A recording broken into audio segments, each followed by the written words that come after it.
também sou uma pessoa apaixonada pela regularização imobiliária. Eu comecei a falar sobre esse tema, eu comecei a estudar sobre o tema no tempo que eu fazia parte de um grupo de estudo de regularização urbanística, lá pela Fundação Escola Superior do Ministério Público. E, na época, as pessoas falavam assim, você é maluca de atar. Quem que vai pensar numa coisa dessa? Porque não se falava muito pouco, na verdade. Então, a gente gostaria, assim, de fazer um movimento, né? E aí comecei a conversar com algumas pessoas e essa cultura da regularização que eu tento semear cada vez que eu falo, cada vez que eu me coloco, que eu tenho a chance de falar, eu falo. E assim, e dentro da regularização, que já dentro do direito imobiliário, a gente tira a regularização, isso aí já é um nicho enorme. Se a gente recortar dentro da regularização tipos de regularização, a gente vai se deparar com um outro leque imenso.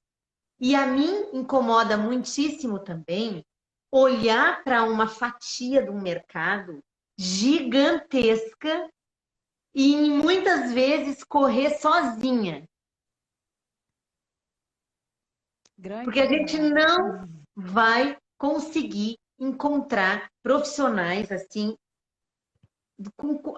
porque em alguns nichos tem que ter uma qualificação técnica bem específica e um conhecimento, não é nem uma qualificação, porque você precisa entender daquilo para poder entender essa engenharia que acontece, entender as pessoas que estão por trás de tudo isso e entrar para dentro desse mercado. A gente fez alguns apontamentos para falar aqui, e para quem não sabe da regularização imobiliária e do direito imobiliário, a gente tem uma estimativa no país, em diversos artigos e publicações na internet, que diz que mais ou menos 50% dos imóveis são irregulares no Brasil. As irregularidades, elas são diversas, eu até acho que pode ser mais. E eu quero já engatar para te fazer a pergunta, Roberta, assim, essas irregularidades, elas são de duas naturezas que a gente se depara, né, que está dentro desse ramo. Irregularidades documentais e essas irregularidades construtivas. Como que você percebe esse fenômeno de irregularidade no Brasil e quais alternativas você vê, né, que poderiam contribuir, ajudar a mudar esse cenário? É uma grande responsabilidade, né? Total, mas eu vou tentar. Eu estou ajeitando aqui o fone. Tá dando para ouvir bem? Ótimo. É que eu estou com medo de tirar o fone e o barulho em volta aqui captar muito. Mas tá bom. Se está aqui pertinho, tá bom. Olha só, começando em 2015, se eu não me engano, o CAU, né, o Conselho de Arquitetura e Urbanismo, fez uma pesquisa e a nível Brasil, né, onde identificou que 85,4% da população não contrata um engenheiro ou um arquiteto para executar as suas obras. Para mim, essa estatística, 85,4%, para mim, eu não vou dizer 100%, porque não é verdade, porque nós fazemos processamentos e faço projeto, acompanho processamento, licenciamento, faço todo o trâmite. Mas 85% significa um massacre cultural quanto na verdade, a contratação do profissional, do responsável técnico, né, pelo projeto, pela execução da obra, que se eu for falar aqui das milhões de vantagens, de quanto que você economiza na qualidade da sua obra, que depois você vai ter o imóvel totalmente também regularizado para você poder fazer o que quiser dele. Mas essa estatística, para mim, ela se converte na irregularidade. Porque se eu já parto do princípio que eu estou fazendo uma obra sem um responsável técnico, significa que essas obras são irregulares.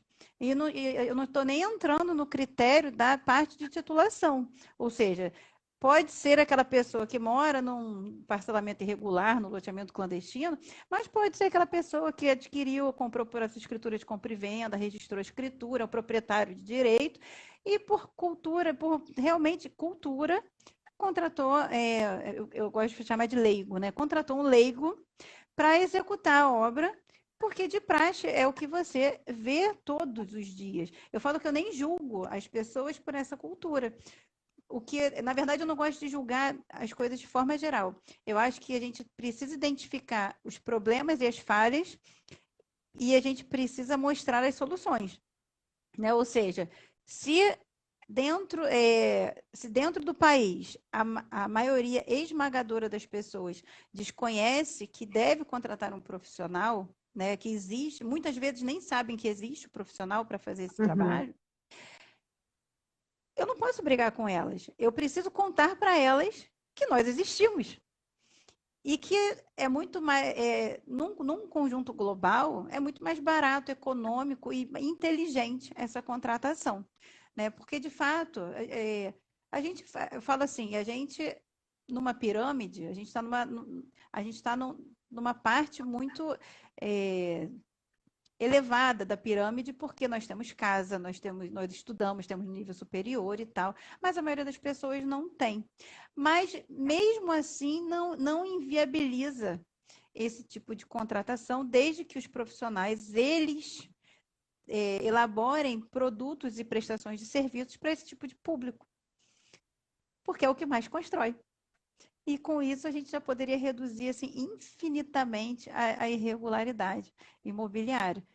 E eu vou deixar, na verdade, você perguntar e perguntando, e eu vou falando, porque se deixar eu vou falar a live toda. Eu vou ficar só falando, falando, falando, falando, falando. É ótimo, é ótimo. Assim, eu percebo, né, que a gente vive num ambiente aonde nós temos uma fatia de um mercado sedento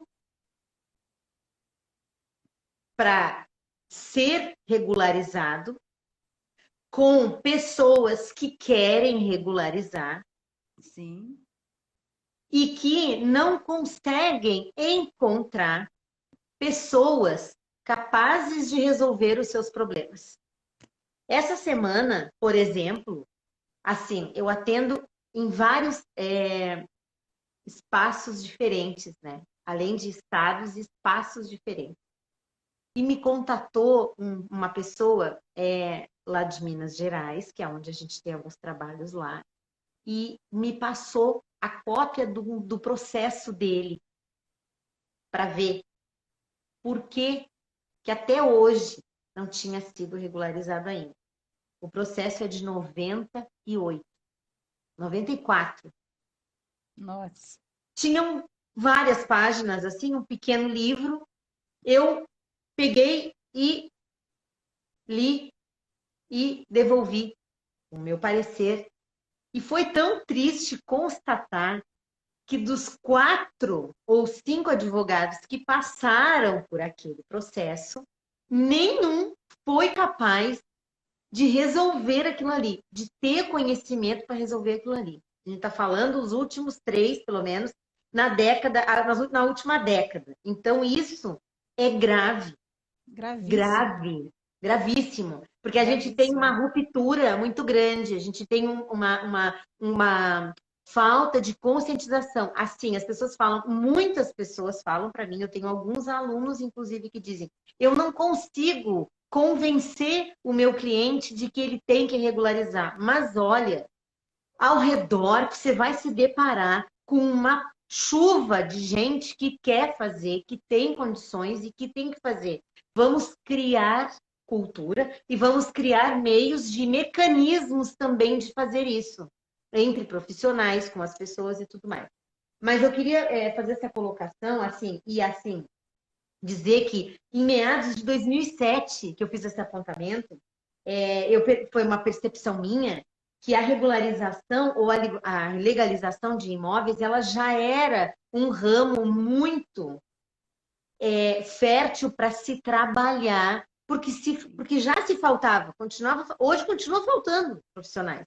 né? Então, assim, ó, num super nicho altamente lucrativo para trabalho. Então, tem trabalho, tem grana, tem possibilidade de se fazer.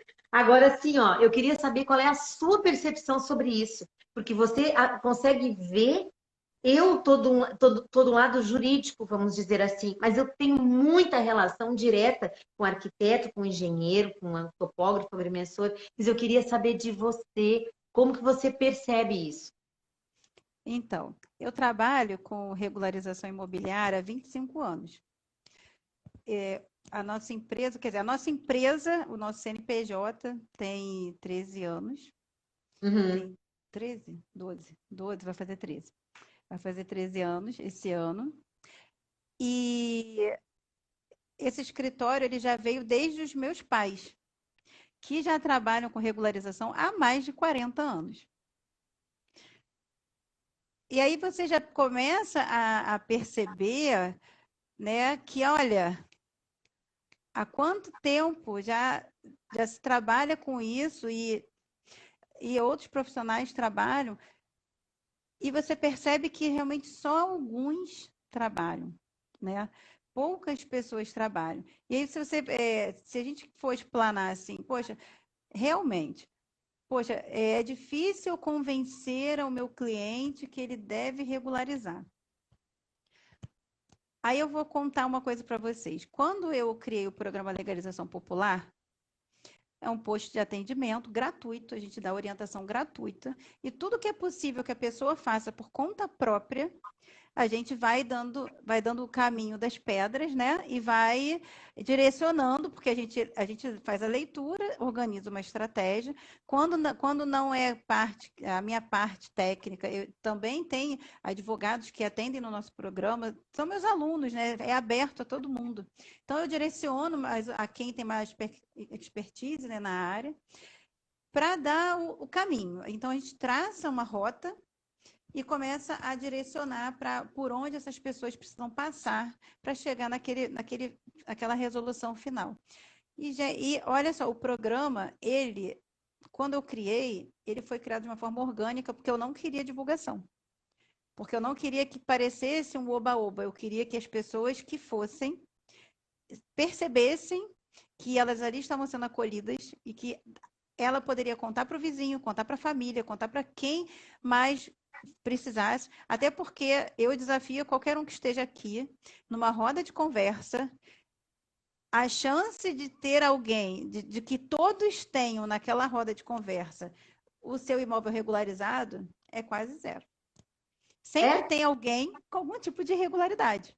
com certeza. Eu digo isso quando vou falar com as pessoas, faço a mesma coisa. Me pega o telefone e liga. Duvido que nas 3 primeiras ligações, ou 4, 5 ligações, vocês não vão encontrar alguém que Isso. tem um problema, exatamente.